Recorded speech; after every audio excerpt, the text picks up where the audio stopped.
Welcome back to the channel, everyone. My name is Alexander Howell, and today is a live stream. So if you are here in the live stream, first of all, thank you so much for being here. Second of all, if you hit the that little notification bell, you'll be notified in the future, and you'll be one of the first people to get a push notification to your phone or other device that lets you know that we are going live. But today we're going to talk about the fact that Yucatan looks like it is starting to recover. The area, basically the entire Yucatan Peninsula, but Yucatan, the state, and Mexico in general, has lifted its color status to yellow. A magazine article in Yucatan Magazine actually came out that kind of goes through all of it. So we're going to go into that article, talk a little bit about it, and honestly, it's a live stream. So if you have any questions, please feel free to comment in the live chat, or if you have questions and it's after the live broadcast has ended, obviously feel free to put them in the comment section, and I will be happy to answer any of those that you have. Also, please hit the like button if you don't mind. That lets this get out to more people so that they can celebrate with all of us as well. So I'm going to roll a little bit of the intro video, and we'll be right back.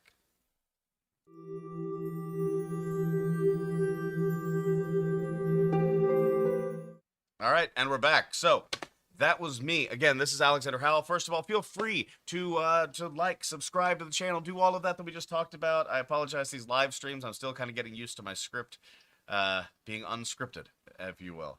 But we're going to kind of go through this. If you notice that I'm looking down this way or this way, that's because this is where my monitor is. My camera is up there, so I'm not trying to ignore you guys. That's just kind of what I'm dealing with here. So I'm going to start getting everything set up, and we'll see how things go. But the number one thing that I want to talk about today is, and I'm checking my phone real quick here just to confirm that everything is running smoothly, but I saw this article last week, and I didn't really want to. I was kind of in the middle of a couple of things, and based on how things happened last time, where Yucatan went from orange, which is a more restrictive policy, to yellow, I didn't really want to look at that until it looked like everything was kind of going well, and several articles that have come out lately show it. Now, Yucatan Magazine is at yucatanmagazine.com. They're one of my biggest sources for information in and around Merida, and this was just one that I saw. Was like, okay, well, this was October 17th, 2020, or October 7th, 2021, and I thought this is probably a good one to go over. And again, if you guys have any questions while I'm going through this, please feel free to just get in the live chat, write them out to me, and I'll answer as many as I possibly can get to. So again, monitors over here. Let's get to the article, and I'm going to check one thing real quick right before we start. All right, so there we go. We're going. It's all good. So I'm just going to switch from here to here. There we are. All right. So as you guys can tell right above my head, that's kind of some of the other channel or some of the other contact information that I have. So there's Instagram. If you want to become a member of the channel, or Patreon, stuff like that. I've got to be honest, just to kind of break away from this article that's right over here right now. I've got to be honest with you. I'm pretty excited. I am putting together some things, and for those of you who are subscribers of the channel, you probably saw a question the other day that was, what digital product would you like to see that would be beneficial for you? And I had 4 different answers, and then one was just comment and tell me if you have another idea.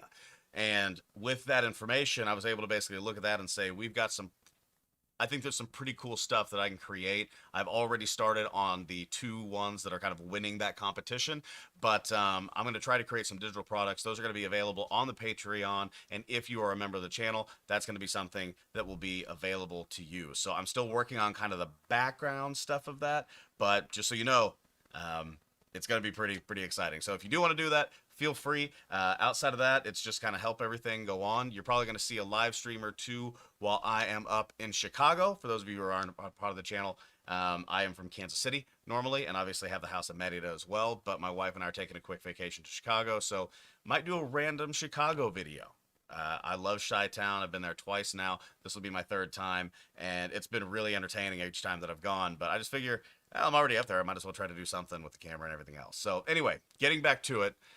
This article in Yucatan Magazine, Yucatan in yellow, hotel event capacity limits to be lifted. And it says that federal and state traffic lights are unified as coronavirus data allows a less strict level of alert, which I think is awesome. Now, look, firstly, what I want to start out saying is this. Let me take a drink real quick because my throat's drying up.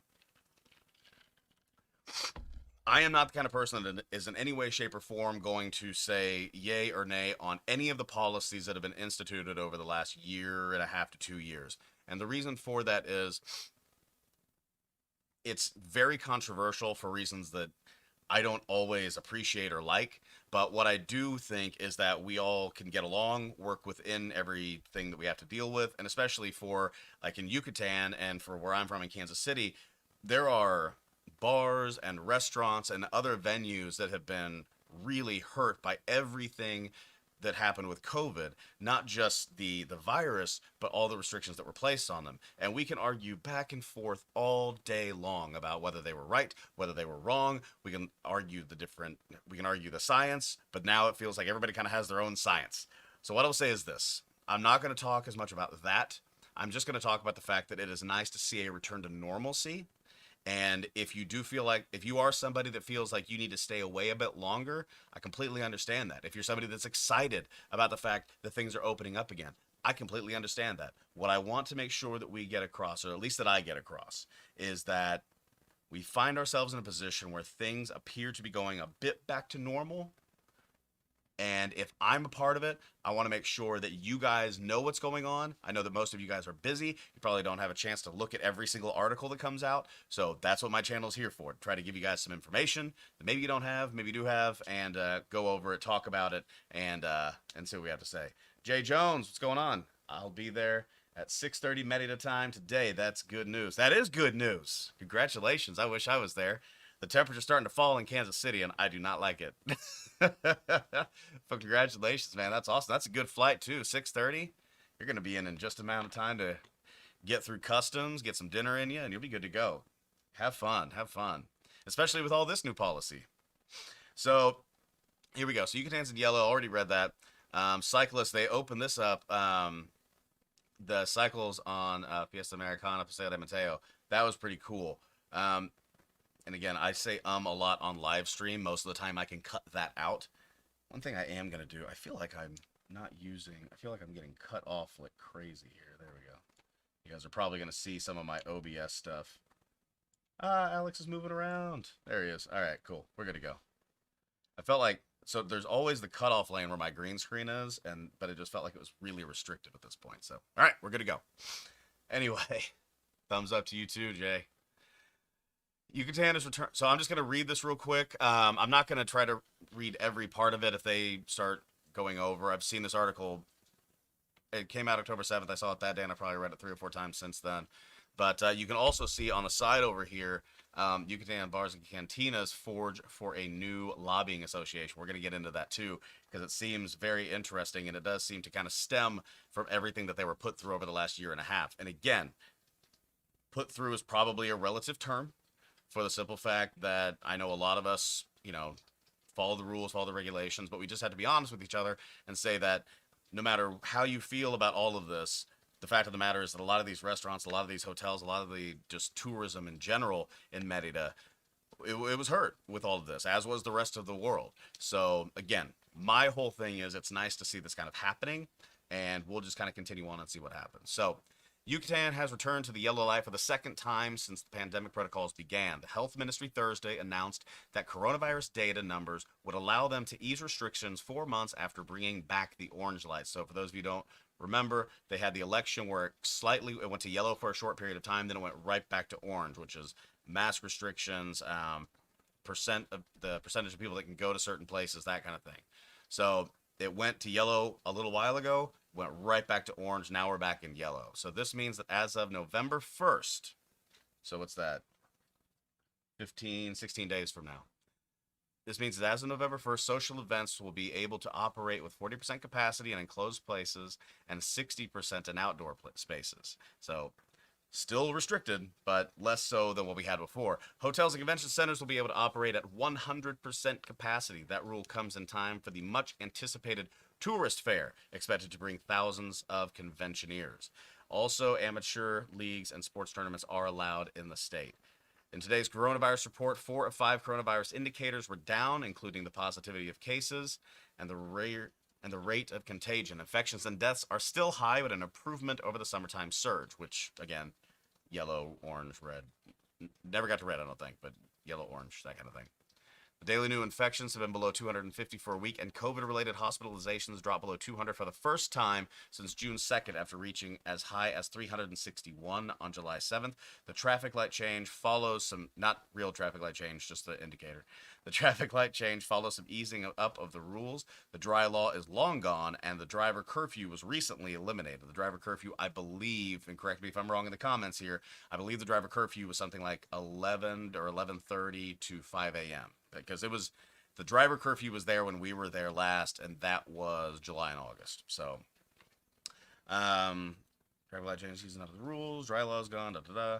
Bus stops have been moved closer to the city center, and in-person classes have returned. Health authorities have signaled a yellow light in April, but a summertime increase in COVID cases prompted them to revert back to orange, the second highest level alert by June.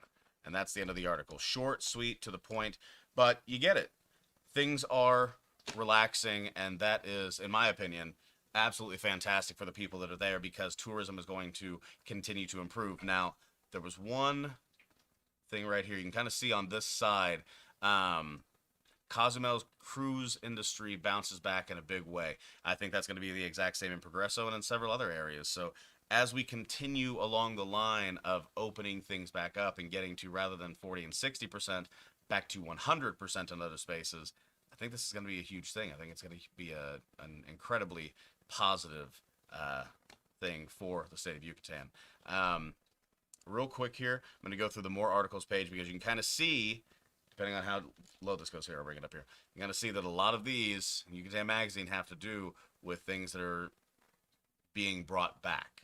So let's go to this one about the Yucatan bars and cantinas, because I thought this was another one that was fairly interesting. Now, this Eladio's, by the way, I believe is the one that is like on the same block as my home renovation. So if you've seen any of the home renovation videos, which, by the way, feel free to subscribe to the channel or look through the channel and see those. But if you've seen some of those videos that I put out, I believe this is the one that is just across from us. It doesn't say where it is, but I think that's the Eladio's that's close. So, what's it say? Yucatan's Bars and Cantinas forge a new lobbying association as a response to what they perceive as unjust overregulation. Owners and administrators of Yucatan's bars and cantinas have formed a new lobbying association. The group, which is now known as Asociación de Cantineros, is already made up of over 120 members, but is yet to elect its first president. Attorney Oscar, and I apologize if I'm mispronouncing this, Oscar Salary Bazan, said that the new association would seek more dialogue and greater understanding with the state government. Yucatan bars and cantinas have been among the businesses worst hit by the COVID-19 pandemic and have also, at least in their own eyes, been the victims of unfair treatment. Though many of Yucatan's bars and cantinas have now reopened, they are still operating under special restaurant licenses, which incur a cost of 5,000 pesos per month, which is, rough estimate, about $250 a month that they're having to pay on top of everything else. And this is what I was kind of talking about at the beginning of the video, is that no matter how you feel, and I'm trying to word this in the right way. Whether you feel that the regulation was absolutely just and had to be done and everything else, that's fantastic. If you feel that it was overregulated and was unjust, okay, that's fine too.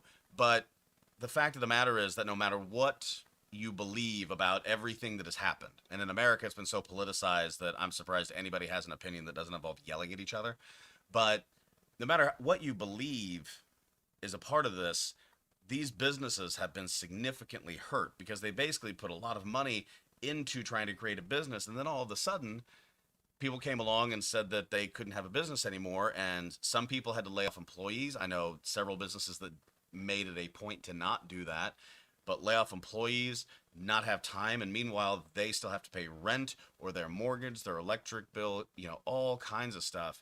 And so I feel for these businesses, especially the restaurants that were kind of the most hit upon.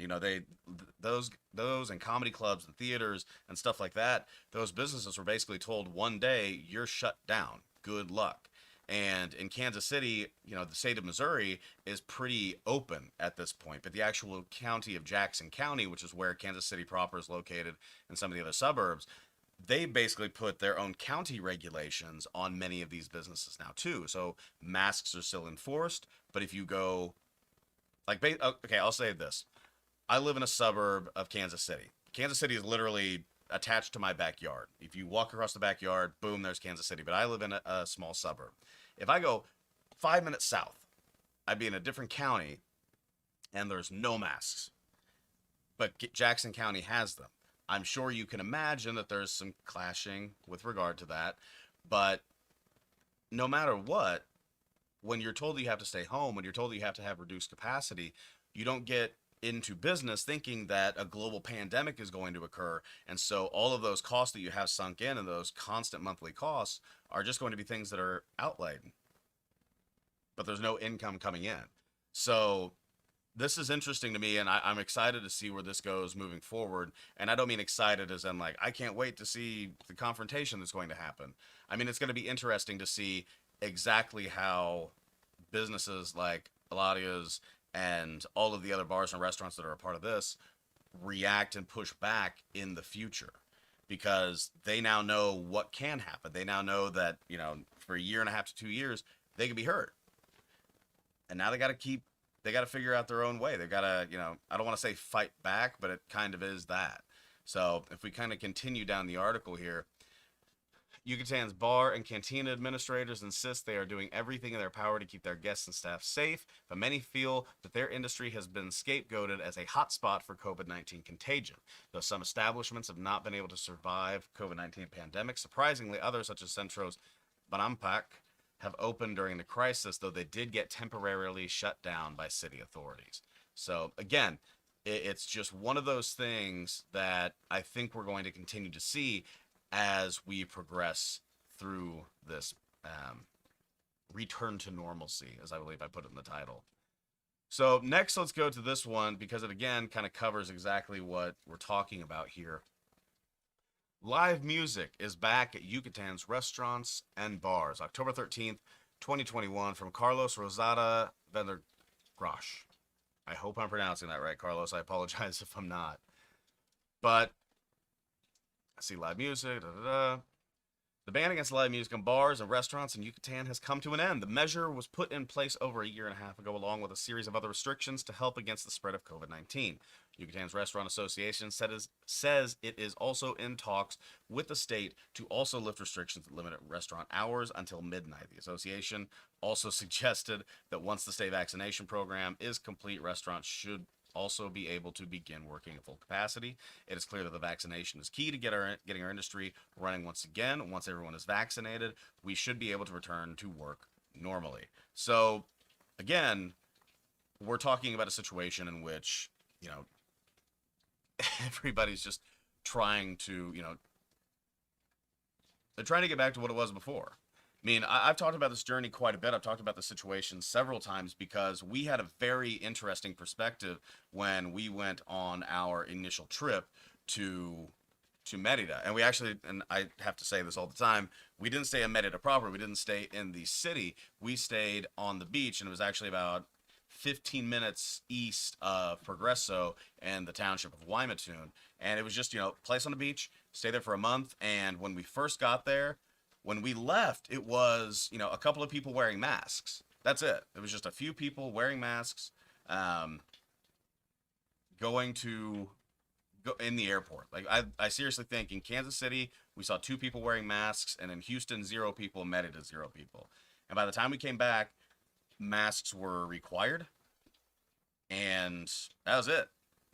So we had, you know, everybody's kind of on the plane. Nobody has any idea what to do, and everything was completely shut down. I mean, we literally went from a period of time where when we left, Houston International Airport was, you know, completely overdone, people walking through the hallways. It was like shoulder to shoulder. And then when we came back, it was a ghost town.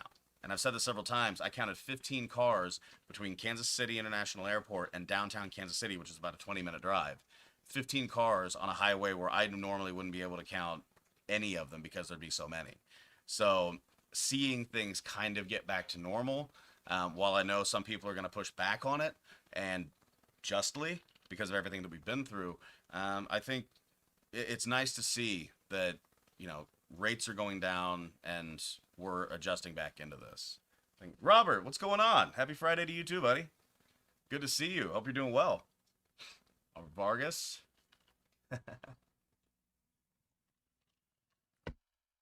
Yeah, it's just been kind of interesting to see. I mean, like I said, in Kansas City, it's been the same kind of thing where every once in a while you'll get a little bit of this, a little bit of that. You'll get somebody, um, you'll get a situation where people will want to have things open, but the government doesn't. In Lee Summit, in schools and independent schools and several schools around the area, and Independence might not be one, but I know Lee Summit is one of the ones that's been a little bit controversial. Um, kids have to go to school with masks on, but Arrowhead Stadium, the home of the Kansas City Chiefs, nobody has masks. It's an outdoor stadium, but there's 80,000 people there. So it's I think we're all just going to have to kind of grit our teeth and bear getting back to normalcy. But for the state of Yucatan, it's fantastic. I mean, and again, being able to go out and see live music, being able to have, here, let's just click on this article. It deals with Cozumel, not Merida, but it's something good to see. Cozumel's cruise industry bounces back in a big way. Quintana Roo's cruise industry recovery plan is going all steam ahead. Report the state's tourism council. All cruising companies operating in the state before COVID-19 pandemic have resumed operations. According to a recent report, these include Norwegian Cruise Line, Carnival, Royal Caribbean, Celebrity, and Disney Cruise Line, all of which are now active again in Cozumel. Though we are not where we used to be, the cruise industry is showing extremely positive signs of recovery. We are expecting to close the year with at least 400 cruises in Cozumel alone, which is fantastic for 2021 that we can actually say that there were 400 cruises that went through Cozumel. And here we go. In July, the Progreso Main port in the state of Yucatan welcomed its first cruise in over 16 months.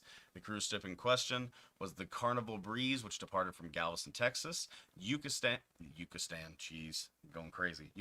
Yucatan state authorities are projecting that the state could welcome as many as 98,000 cruise line passengers before the end of the year.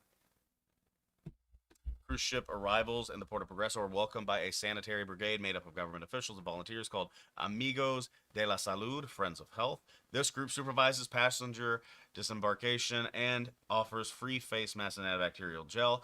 Before the outbreak of COVID-19 pandemic, the cruise industry in the Yucatan Peninsula had been experiencing continuous growth for well over a decade. So again, this is one of those things that it's a complex situation with many opinions on each side. Nobody really knows the right answer. There are people that want to be back to normal right now, doing everything that we used to do, F all of it. And then there are people that want to be even slower than we currently are about getting back to it. I think that Yucatan has been one of those places where they have seen the risk.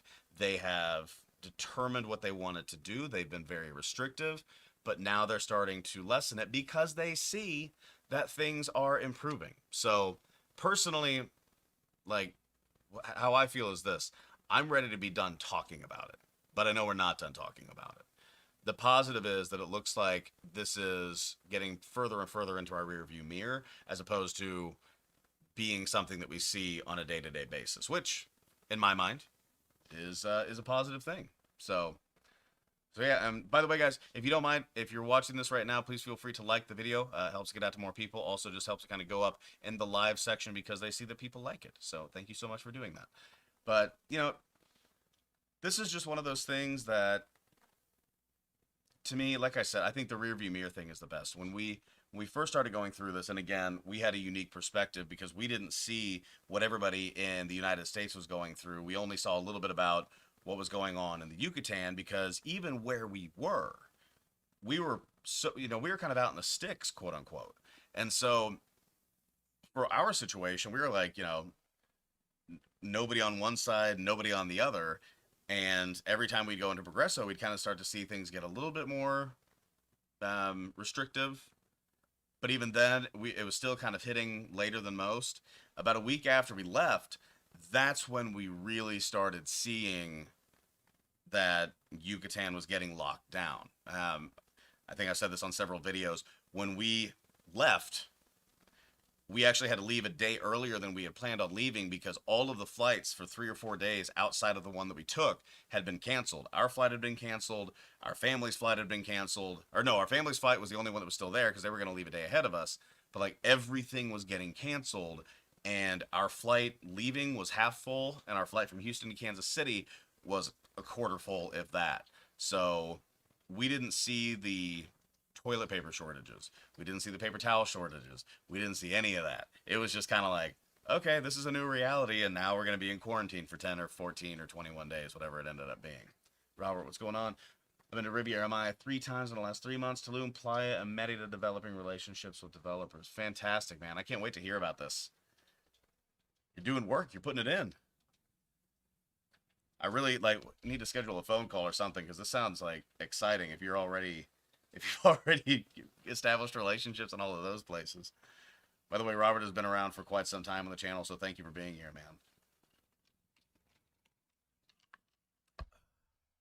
I woke up and my throat was completely dry, and I still am not quite over it yet. I've got about 15 minutes before I have to go wait for my kid to get off the bus and fill out a few forms. So if you guys have any questions, please feel free to get in the live chat and ask. If you are watching this past the broadcast, which I have this on my live streams playlist, but if you're watching it past that, feel free to comment down below and just let me know any questions that you might have. I'm happy to continue dialogue on any of this stuff. I think the COVID-19 stuff is great. Robert, absolutely, definitely get on a phone call. So Robert and I are going to get on a phone call at some point soon. But that kind of stuff can happen. And again, if you guys want to text me, 816-727-7740, it's right up here. That's just a text line. It's not a phone call line or anything like that. But that number will send a text just directly to me. I utilize the community app, which kind of like gets everything in to allow me to communicate with as many people as possible. But it's not a spammy type thing or anything like that. It just allows me to kind of have more direct communication with you guys. So 816-727-7740, or just look right above. And if you want to send me an email, if you're more of an email person, alexanderhowell.com. It's also right above. Hit contact us. Just sends me a direct email. Doing the legwork and boots on the ground for other investors and retirees. You're my inspiration. Thank you. That's the coolest thing I could ever hear. I love it. The investors and retirees, man, there was an article, and I think it was actually on Yucatan magazine not too long ago. Let me see if I can find it. Let me see if I can find this article because I thought it was really interesting because they were talking about developers. I think they have a search function here.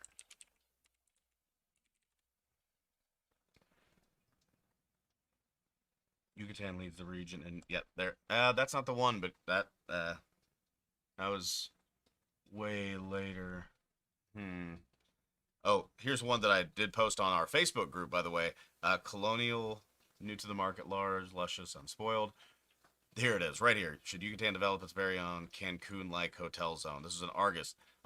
This was not well received by some of the Facebook groups that I follow. By the way, if you want to be a part of a cool Facebook group, feel free to follow us, facebook.com/group/travel, the number 2 Merida. So travel to Merida.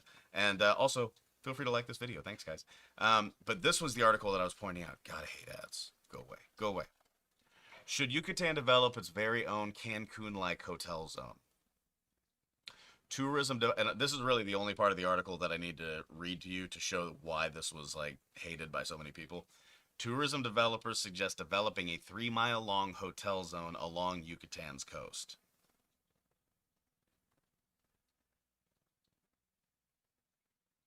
I don't know what's going to happen. Here's what I see. I see so many pieces of real estate going up. Somebody contacted me about kind of looking over a piece of real estate that we'd gotten on the phone, contacted me, wanted to basically see my opinion about this particular piece of real estate that he was thinking about investing in. And it was a complex. I'm not going to say exactly which one, but it looked really neat, but they've barely broken ground. And obviously, as most of the people who've watched this channel and who have been involved in real estate in anywhere, but especially in this area now, you can have people that build houses that are kind of out in the middle of nowhere, and then the entire development stops. And so he was basically trying to see if it was one of those. And I've got to be honest, it sounded too good to be true, but they do have everything kind of lined up to make this particular piece of land pretty interesting. When we were down last time, the few times that we went to the beach, everything was blowing up. It was actually really incredible how many new, not houses were going up. Like when I think about Yucatan and I think about the houses that are there, you know, obviously people are going to build houses. I mean, we're renovating a house in the middle of Merida, but just along like this coastline, past, and you guys can probably tell, this is kind of the end of the Malecon. There's one of the restaurants that I've recommended. Here's the end of that area. But so this is kind of Progresso, the main part of the Malecon, and then way down there is where we stayed.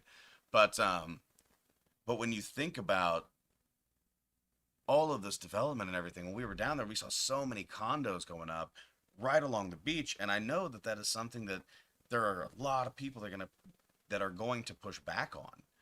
You know, people are the comments that I've always received are we don't want to be the next Cancun. We want to keep everything, the same as it's always been. But the fact of the matter is, no matter where you go, if there is an area that is underdeveloped that somebody thinks that the state can grow because of it, it's possible for that to just kind of keep going.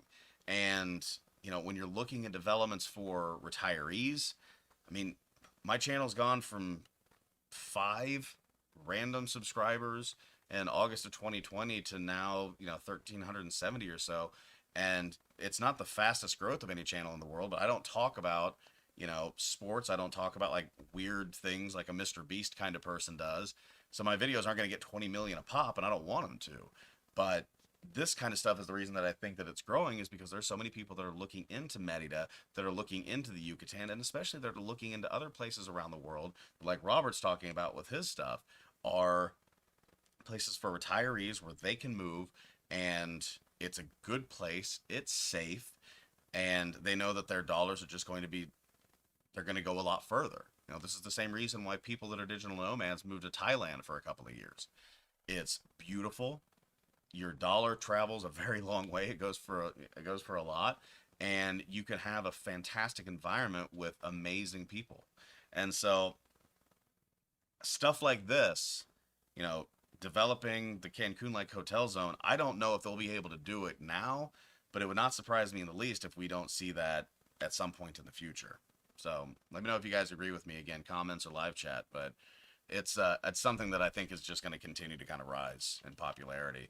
And honestly, in my opinion, it also doesn't even need to, because some of these small condos and small, I don't know what you'd call them. They're large developments, about 3 miles, but kind of like the large scale developments where you've got condos and then a marina and shops and that kind of thing. I think that's just going to kind of continue to grow. And the more stuff like that grows, the more articles like this are going to pop up. Articles here in Las Vegas are now saying that many current retirees here are not going to be able to keep their standard of living with the economy skyrocketing and with inflation and home pricing. Yeah, and I think that's 100% true, Robert. The thing with the housing prices have gone up significantly. I don't see that continuing on its current trajectory, only because, like, at some point, even if it's not a crash, there's got to be just a leveling off, a plateauing of things. But the inflation thing is kind of my biggest fear. Anybody that's taken an economics class, economics 101, it doesn't matter, can tell that, one of the things that you can do to create inflation is introducing way more money into, like, printing money into the into the bank, or into the economy. And that's kind of what the US has been doing during this pandemic. I don't necessarily think that they had a choice, but I mean, if you don't think inflation's coming, that's a different opinion.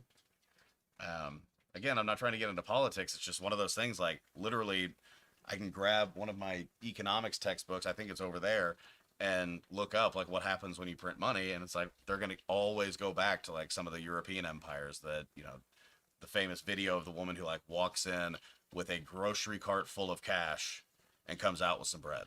Like, it's not going to be to that degree, because for several reasons, but it does occur. It is what it is. But if you can move to a place where the dollar carries more, why not move to a place that looks like the image on your screen, where it's beautiful and amazing?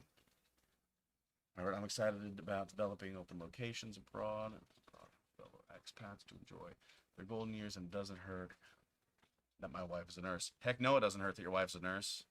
By the way, thank her next time you see her. Say it was for me, because I can't imagine what she's going through. I have so many friends around me who have nurses in the family, and